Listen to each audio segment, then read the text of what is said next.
Bonsoir et bienvenue dans l'entretien du jour.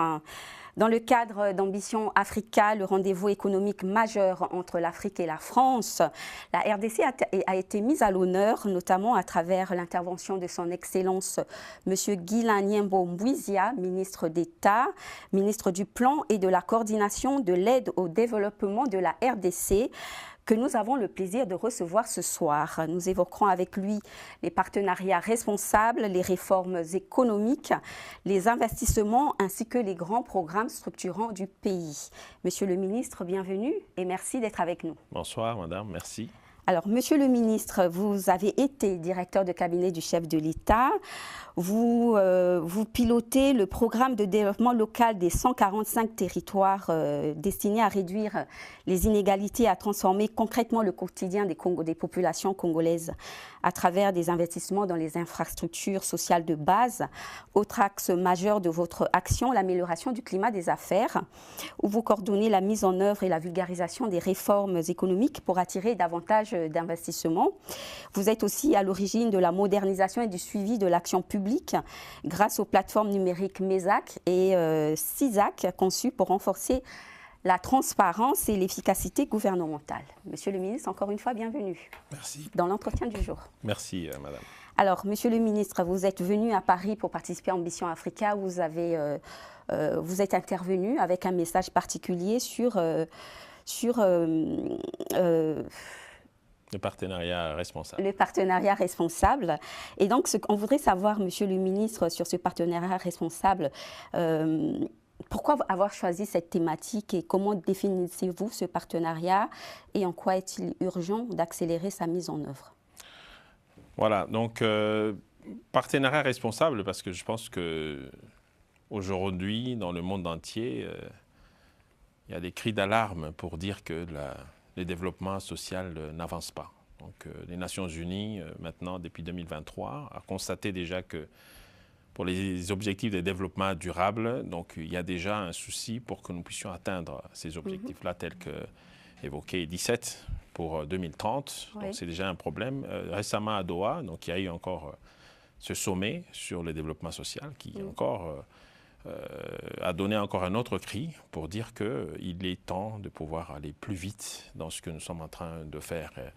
Le monde, les gens continuent encore à crier contre les institutions dans certains pays. Et donc, il est urgent, et voilà pourquoi il m'est semblé utile de pouvoir prendre ce sujet pour évoquer dans cet événement qui est important. Oui, qui dure, nous sommes depuis 2018-2019, si je ne me trompe pas. Voilà, donc responsable tout simplement parce qu'il faut prendre en compte la réalité d'aujourd'hui et les difficultés des populations et donc essayer d'intégrer ça dans notre marche vers le développement. Et donc, il faut aller vite. Responsable, pour moi, c'est tout simplement dire qu'aujourd'hui, oui, même dans les cas des investissements, des investisseurs qui viennent dans nos pays, essentiellement pour la République démocratique du Congo, nous voulons que l'intérêt économique ne reste pas le seul aspect qui est mis en avant. Nous voulons que la question économique puisse donner place aussi aux questions sociales et environnementale. Oui, parce qu'aujourd'hui, vous avez vu, il y a plusieurs dégâts dans le monde, des catastrophes naturelles et tout. Oui. Donc, nous avons besoin que les investissements que nous avons dans nos pays puissent tenir compte de ça. Le bien-être de l'être humain et puis la question de l'environnement. D'accord. Alors, je rappelle que la RDC, comme je l'ai dit, Ambition Africa a été mise à l'honneur aussi avec l'ANAPI, représentée par la directrice générale, Mme Rachel Pungu Luamba. Oui. Et monsieur le ministre, selon vous, quels sont les principaux leviers pour accélérer les partenariats responsables? Oui, dans ce que je disais, il y a un aspect que l'on peut ajouter dans ça, il y a la question de l'éthique aujourd'hui, pour ce qui se passe déjà à l'est de notre pays. Vous avez d'autres investisseurs que nous ne voulons pas qu'ils puissent se permettre de vouloir en même temps venir négocier avec la RDC et en même temps avoir un pied là où se passe la question des minéraux de sang. Nous voulons que les gens qui s'engagent dans la République démocratique du Congo puissent le faire de manière responsable. Il y a aussi la grande question de la responsabilité aujourd'hui. Au-delà des investisseurs que nous voulons dans le secteur privé, mais nous avons aussi des partenaires en tous les sens qui viennent des ONG, des partenaires internationaux dans l'ensemble, mais nous voulons que nous puissions ensemble évaluer l'impact de leurs actions sur nos territoires. Nous voulons que nous puissions évaluer ce qu'ils sont en train de faire chez nous. Alors, en parlant de partenariat, j'ai envie de vous poser la question sur les partenariats publics et privés. Comment ça se passe concrètement dans votre département? Oui, les partenariats publics-privés aujourd'hui, c'est l'axe que nous essayons de développer parce que le besoin que nous avons aujourd'hui de notre développement en termes de ressources, c'est énorme. Donc, nous avons plus ou moins, grosso modo, 100 milliards pour les 5 années.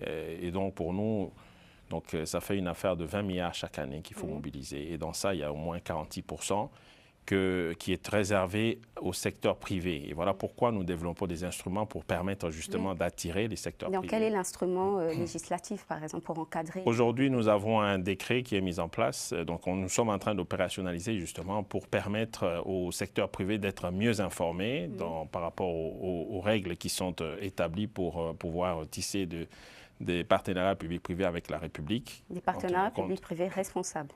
Voilà, tout à fait. Donc, avec tous les gros investissements que nous avons aujourd'hui à mener dans notre pays, nous pensons qu'il est utile que nous puissions sécuriser tous les privés qui viennent investir dans notre pays. Voilà. Et quels sont à peu près les plus grands projets en cours en RDC?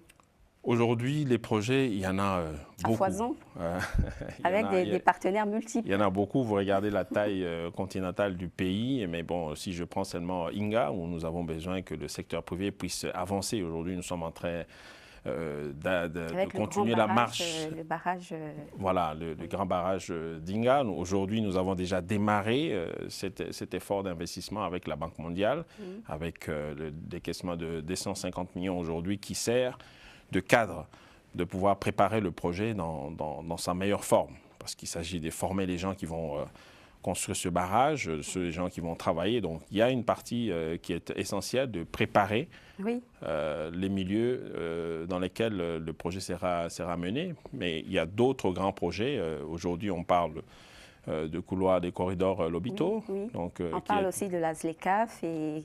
La ZLECAF dans les cadres régionaux, mais il y a aussi aujourd'hui, d'ailleurs, le président de la République l'a encore souligné très récemment dans les cadres des efforts pour la solution mondiale sur la question du climat, le couloir vert, voilà, Kivu-Kinshasa, qui est un couloir qui va apporter beaucoup dans le monde, mais aussi et surtout pour la République démocratique du Congo, une grande population qui se trouve dans ce couloir-là, que nous voulons servir au travers de ce projet.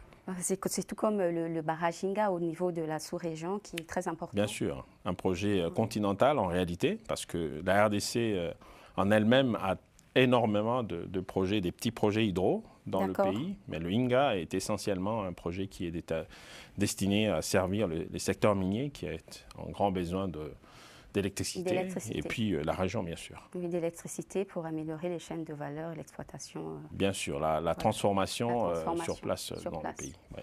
Très bien, Monsieur le ministre. Et donc, il s'agit là du climat des affaires. Nous sommes déjà entrés en plein dans le sujet du climat des affaires qui est au cœur de votre action. Quelles sont les réformes majeures que vous avez déjà engagées pour renforcer justement l'attractivité et la sécurité des investisseurs?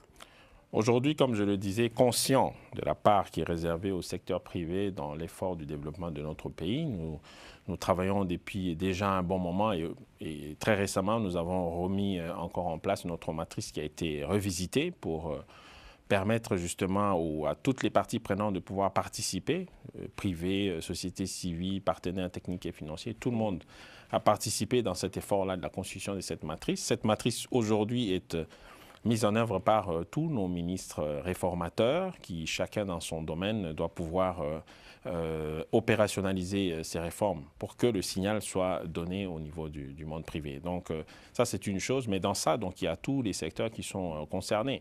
Au-delà de ça, donc, il y a aujourd'hui la révision du Code des investissements. Justement. Voilà, qui est, la révision du Code des investissements, quelle réforme dans le Code des investissements? Mais Ils vont nous dire, parce qu'ils sont juste en train cours. de commencer le travail. Très Il y a bien. la politique nationale des climats des affaires aussi. Donc, parce qu'aujourd'hui, ce que nous voulons, c'est que nous puissions avoir une stratégie globale des climats des affaires que nous allons rimer avec le plan national stratégique de développement. D'accord. Et donc, la nouvelle feuille de route a été adoptée pour améliorer le climat des affaires. Est-ce que vous pouvez nous en dire un peu plus sur les axes prioritaires, les objectifs attendus et les défis de sa mise en œuvre? La mise en œuvre aujourd'hui, c'est les moyens et aussi le renforcement des capacités. Le renforcement, ça c'est... Ah oui. Voilà, nous avons besoin de renforcer les capacités de tous les administratifs. La formation? La formation, bien sûr. Nous voulons que les personnes qui sont face au secteur privé puissent être à même de le servir. Mais il y a aussi la réforme du guichet unique. Oui. Aujourd'hui, on travaille, il y a déjà le guichet unique pour la création d'entreprises dans les 72 heures, mais il y a aussi les guichets uniques du commerce extérieur qui permet de regrouper toutes les démarches vers un seul guichet qui permet d'aller plus vite. Et donc là, l'enjeu, c'est la numérisation. La numérisation aujourd'hui, qui est d'ailleurs, il y a le plan numérique, nouvelle version qui est en train de se mettre en place au niveau du pays. Donc voilà, il y a plusieurs réformes, si je puis me permettre, qui aujourd'hui vont permettre au secteur privé, en tout cas, de se retrouver dans notre pays où il y a plusieurs choses Et donc, qui vous accompagne dans cette avancée, dans cette structuration du climat? D'abord, le président de la République, parce que c'est lui l'artisan de ce travail de climat des affaires. C'est lui qui a donné toutes les impulsions nécessaires aujourd'hui. Et nous avons l'accompagnement de Madame la Première ministre qui est là pour nous donner l'énergie nécessaire pour que nous puissions continuer ces réformes parce que, encore une fois, c'est hyper important de pouvoir régler la question des climats des affaires pour le monde privé, pour qu'ils puissent investir parce que le montant est énorme et donc nous ne pouvons pas, l'État doit pouvoir accompagner ces efforts-là. Oui. Et c'est pour ça d'ailleurs que dans les cadres aussi d'une des réformes, aujourd'hui, il y aura donc une structure qui va être mise en place dans les cadres d'investissement stratégique. Donc il y a le fonds d'investissement stratégique qui est en train d'être opérationnalisé aujourd'hui au pays, qui va avoir comme mission d'accompagner surtout des PPP, donc là où l'État va partir avec les secteurs privés. Donc c'est très important d'annoncer ça. Donc les secteurs privés, je crois que va bien recevoir cette nouvelle. D'accord. Et parmi les acteurs, quelle place vous accordez à la diaspora? Parce que je sais que la RDC veut changer le narratif du pays. Et je pense que la diaspora est la mieux placée pour parler de cette nouvelle image que vous voulez donner à la RDC. Quelle place vous accordez à la diaspora pour ce... Mais la place d'or.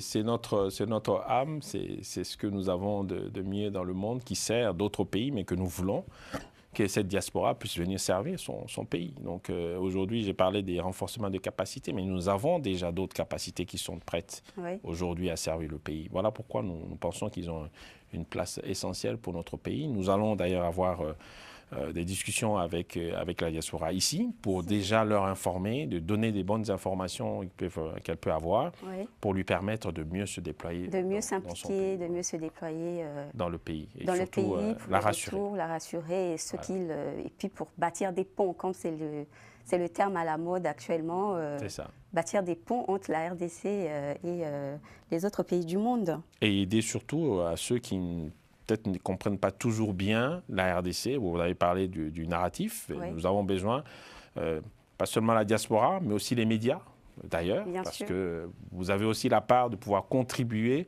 à cet effort dont je parlais du développement durable. Il faut aussi que le monde, quand on parle des armes qui doivent se taire, la RDC, on doit entendre parler de cette situation qui doit rester dans les médias pour permettre à ce que le pays puisse laisser la guerre derrière et participer à l'essor de la région. Laisser la guerre derrière et participer à l'essor de la région, voilà qui nous ramène à l'actualité, Monsieur le ministre, au niveau de la conférence des Grands Lacs. Conférence des Grands Lacs à laquelle a participé le président Félix Tshisekedi à Paris le 30 octobre. Et après son départ de Paris, il y a eu la conférence des chefs d'État avec le sommet, j'ai du mal à prononcer ça, la CIRGL. où le président de la RDC a pris le flambeau pour 2 ans, pour une présidence tournante. Ouais. Et donc, quel est le lien que vous faites entre ces 2 conférences et qu'est-ce que cela va apporter pour la République démocratique du Congo? Mais ça tombait bien parce que ça s'est passé à Paris et après en RDC. Donc je pense que c'est une belle opportunité et encore en voyant que c'est le président de la République démocratique du Congo, M. Félix Antoine Tshisekedi Tshilombo, qui prend en réalité le bâton avec son initiative, le cœur qu'il a pour la région. Donc vous imaginez qu'en 2019 déjà, c'est lui qui avait pris son bâton de pèlerin chez les voisins, le 9 voisins, pour leur dire arrêtons les hostilités et occupons-nous de nos populations à travers des projets structurants. Oui. Mais bon, malheureusement, très vite, 2022, fin 2021, 2022, voilà, un voisin s'est montré récalcitrant pour aller courir plus vers les vols de minéraux plutôt que de collaborer dans ce que le président avait proposé. Donc, cette opportunité nous donne justement la possibilité de pouvoir mettre en avant la question de la paix dans la région. Nous avons besoin de la paix. Nous avons tellement de ressources, c'est dit parmi ces priorités déjà, c'est que les ressources naturelles que nous avons doivent servir à la paix et non pas à la guerre. Donc nous voulons que les gens puissent... Donc on ne veut plus parler de minerais de sang. Non. Nous voulons des minéraux propres, des minéraux tout blancs qui permettent à ce que les régions, enfin même pas seulement notre région, mais aussi le monde entier puissent profiter de tout ce que la République démocratique du Congo peut donner. La solution, pays solution, nous avons osé le dire parce que nous pensons que nous en avons suffisamment, mais il nous faut la paix. Mais vous avez déjà vu que nous ne nous plaignons pas parce que c'est un droit, la paix c'est un droit. Nous ne nous plaignons pas, nous voulons continuer notre marche vers le développement et nous voulons laisser constater, que le monde constate, comme ils l'ont vu, qu'en réalité, il y en a qui veulent arrêter l'effort des pays qui veulent pousser le monde à aller plus vite. On a parlé des ODD en 2030. Si on laisse la RDC à elle seule peut donner un élan magnifique pour elle, mais aussi pour la région. Alors, nous sommes au cœur justement de ce changement de narratif dans votre réponse, Monsieur le ministre.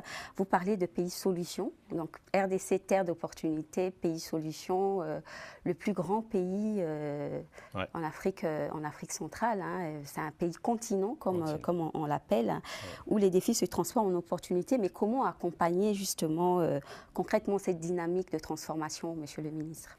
Écoutez, nous avons, comme je l'ai dit, nous avons un canal qui est déjà tracé, le plan national stratégique de développement du pays, avec 5 domaines essentiels de concentration. Nous avons la question de la diversification, parce que beaucoup ne connaissent la RDC que par les minéraux, mais nous avons plus que ça.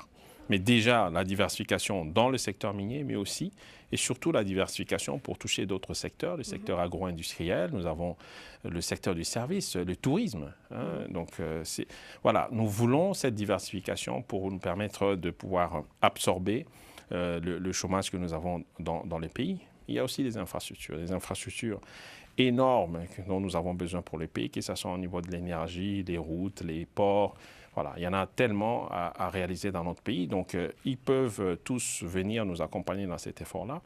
La question de la gouvernance, au centre, je vous ai parlé ici des réformes continues. Et donc, nous voulons que la RDC soit le lieu où il faut être, the place to be. Donc, c'est très important pour nous. Des développements durables des provinces, j'ai parlé ici de partenariats responsables. Déjà, donc, la RDC se montre exemplaire. C'est que nous avons un programme. Donc, vous avez cité ici des 145 territoires initiés par le président de la République. Est-ce que vous pouvez nous en dire plus sur ce programme? Justement. Donc, voilà. Donc, développement durable des provinces, mais ici, nous allons encore plus bas, c'est-à-dire des territoires. Donc, nous avons 145 territoires dans notre pays. Et nous voulons de manière concomitante que les 145 territoires poussent le développement en même temps, mais dans des services de base, comme c'est dit. Donc, eau, électricité, l'école, la santé. Voilà, très important pour nous parce que nous estimons... Et la mobilité.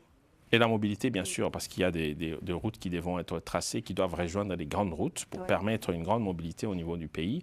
Et le pays tout seul va pouvoir aller. Et ça permet au secteur privé de pouvoir se lancer avec nous. Donc au moins, nous aurons commencé. Donc ça, c'est un programme très important qu'aujourd'hui, nous sommes en train, avec l'impulsion du président de la République et le soutien de Madame la Première ministre, nous essayons de pousser avec tous les collègues. Parce qu'en réalité, c'est un programme de tout le gouvernement aujourd'hui. Et chacun est en train de pousser de son côté pour faire en sorte que ce programme puisse sortir tous ses effets. Parce qu'en réalité, ça va résoudre plus ou moins la question des 10 à 12 objectifs de développement durable. Donc c'est déjà beaucoup comme effort que nous allons déployer.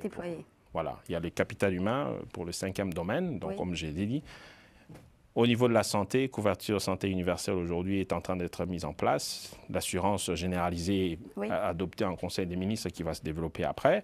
Et puis vous avez le programme de la gratuité qui a commencé depuis 2020 en effectivité, qui se poursuit. Donc vous voyez, nous voulons mettre l'humain au centre de tous les efforts de notre pays. L'humain au centre de tout parce que la jeunesse francophone se trouve en RDC. Une grande partie, du monde se trouve là-bas et nous voulons lui donner toute la chance nécessaire pour qu'elle puisse contribuer à l'essor de notre pays, de la région et du monde. Oui. Alors, Monsieur le ministre, je voudrais revenir sur le programme national stratégique de développement, que le PNSD. Oui. Alors, quelles sont les priorités de ces programmes, les secteurs clés et quel est le coût global de ce programme? Oui. Donc, comme je disais, 5 domaines de concentration, la diversification, les infrastructures, la gouvernance au niveau institutionnel, la question de développement durable de nos provinces et le capital humain. Donc, ce sont les champs au niveau desquels nous voulons nous concentrer. Et le paquet est grosso modo, donc c'est 93, je prends grosso modo 100 milliards pour les 5 années, donc ça veut dire à l'ordre de 20 milliards pour chaque année. Voilà, 93 pour 93 pour les 5 années, donc 2024-2028. Donc 2024 est derrière nous, donc on est plus ou moins à 20 milliards de besoins en termes de financement chaque année. Donc voilà pourquoi je disais au moins 46% est réservé pour les secteurs privés. Oui. Donc vous voyez que c'est quand même pas moindre comme portefeuille, donc qu'il faut que les secteurs privés puissent se saisir de ça. Alors, comment vous intégrez, Monsieur le ministre, le contenu local? Parce que c'est ça l'enjeu en Afrique, la transformation locale, le développement et l'imbrication des chaînes de valeur pour aller vers l'industrialisation. Et comment vous mettez ça dans votre programme national? Ben, ça, c'est quelque chose d'essentiel. Tantôt, vous posiez la question sur comment accélérer justement le partenariat responsable. Oui. Donc, il fallait que je vous dise sur le plan institutionnel, donc au niveau des réformes et la confiance, parce qu'il faut redonner confiance au niveau de tous les partenaires qui viennent. Sur le plan financier, essayer de partager le risque, parce qu'il s'agit de ça. Le montant, il est suffisamment élevé pour qu'on puisse travailler sur des solutions innovantes qui sont en place. Mais il y a le point encore plus important, c'est l'humain. Donc nous voulons que quand on arrive à investir dans notre pays, que l'on puisse tenir compte de la question de formation. Il faut former les gens qui vont participer à l'investissement, mais aussi avoir un emploi décent qui permet aux gens de pouvoir vivre correctement dans leur vie, mais aussi laisser l'ancrage local, sur le plan local, laisser un investissement durable. Et d'entreprendre aussi. Voilà. Parce qu'on parle d'investissements, de gros investissements étrangers, des chefs d'entreprise, des succursales étrangères, mais qu'en est-il exactement des populations locales? Est-ce que le Code des investissements pense justement aux entrepreneurs locaux?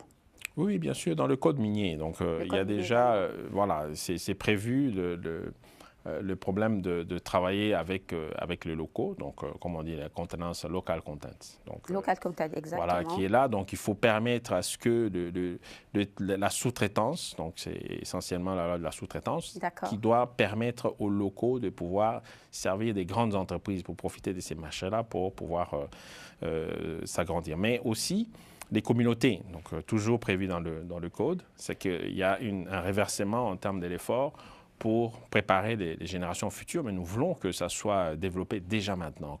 Et d'ailleurs, le ministère de Plan s'intéresse beaucoup à cet aspect-là. Nous voulons travailler sur la planification, justement, pour permettre à ce que ces communautés-là locales puissent avoir un plan précis pour essayer d'utiliser les fonds qu'elles sont en train de recevoir, qui sont quand même des fonds assez importants. Mais nous voulons structurer ça, organiser, pour que ça puisse avoir un impact réel dans la communauté. Vous avez modernisé, Monsieur le ministre, le suivi de l'action publique avec les outils MESAC et CISAC qui visent plus de transparence. Est-ce que vous pouvez nous en dire davantage? Et puis, où en est-on aujourd'hui avec la lutte contre la corruption? Parce que c'est un risque justement pour l'investissement, le climat des affaires. Oui, le MESAC, c'est un système qui est en train de se mettre en place. Nous sommes dans la phase d'opérationnalisation. C'est déjà adopté au niveau du Conseil des ministres. Aujourd'hui, nous sommes en train de travailler sur quelques ministères pilotes, qui vont une dizaine de ministères. Donc, ça va permettre tout simplement, encore une fois, la question de la crédibilité. Oui. Donc, ça va permettre d'augmenter la confiance que le secteur privé peut avoir au niveau de l'État, parce que là, nous allons avoir une lisibilité digitale. Donc, le président de la République avec son écran, Excellence Madame la Première ministre aussi, mais chaque ministre va avoir son tableau de bord qui va lui permettre d'avoir tous les signaux en termes de suivi et évaluation de chacun dans ses attributions. Donc aujourd'hui, chacun a reçu sa feuille de route, un travail a été fait pour que qu'on puisse créer des activités par rapport aux exigences demandées par Madame la Première ministre, couler en termes d'action et activités, et c'est cela qui vont être placés au niveau de l'outil, cet outil digital, le CISAG, pour permettre justement d'avoir tous les signaux nécessaires pour nous faire des avancées. Les budgets seront incorporés là-dedans pour aussi avoir un jugement plutôt objectif dans le travail qui est fait au niveau du gouvernement et que la population peut suivre. Donc, ça dépendra maintenant au niveau de la chef du gouvernement de décider le niveau de visibilité de ce travail. Mais en tout cas, c'est une question de la redevabilité et ça va nous permettre d'affiner notre sujet de la discipline budgétaire, qui est essentielle pour nous, pour que nous puissions mettre le privé en confiance dans l'exécution de budgets essentiels. Alors, transparence au niveau de l'action gouvernementale. Bien sûr, la transparence. Au niveau des différentes administrations, comment cela va-t-il se passer? Oui, au niveau de l'administration, en fait, c'est une plateforme qui va prendre de l'ampleur. D'accord. OK. Et vous posiez la question sur la corruption. Nous allons vers là. Nous allons vers la dématérialisation. Vous savez que la question de la corruption, c'est une question qui concerne le monde entier. Bien sûr. La seule façon de lutter contre ça, c'est la meilleure gouvernance, essayer d'aller vers le digital, dématérialiser pour permettre à ce que qu'on puisse éviter ce contact humain et laisser le système pouvoir prendre en charge les processus qui sont établis dans différents ministères. Donc là aussi, comme je vous ai dit, la question des capacités va être vraiment centrale dans ça, parce qu'il faut mettre toute une administration et aujourd'hui, nous sommes dans des réformes au niveau de la fonction publique, un travail important qui est en train déjà d'être fait depuis un moment, et nous allons vers le digital, donc pour que toutes ces personnes puissent entrer en possession de ces capacités-là qui vont leur permettre de mieux servir les concitoyens, mais aussi le monde des affaires. Et aussi le monde des affaires. Donc, merci, Monsieur le ministre, pour vos éclairages. Et avant de vous quitter, je veux annoncer donc, les side events en anglais, donc les événements parallèles que l'ANAPI, les événements parallèles, merci, que l'ANAPI organise. Il s'agit, donc vous serez présent, je pense, au Forum d'affaires RDC France Invest in DRC au Salon Hoche, ce sera le vendredi 21, je pense. Et aussi en partenariat avec Business France et aussi une rencontre avec la diaspora que vous aviez annoncée en début d'émission. Et donc, Monsieur le ministre, je vous dis merci. Monsieur le ministre, Excellence, Monsieur Guilain Nyembo Mouizia, ministre d'État, ministre du Plan et de la Coordination de l'aide au développement de la RDC. Nous avons été ravis de vous recevoir sur le plateau de l'entretien du jour sur Global Africa Télé-Sud. Merci, c'est moi qui vous remercie. Merci. Merci, chers téléspectateurs. Merci d'avoir suivi l'entretien du jour. À nous revoir à très bientôt pour une nouvelle édition. Restez connectés sur Global Africa Télé-Sud. Au revoir.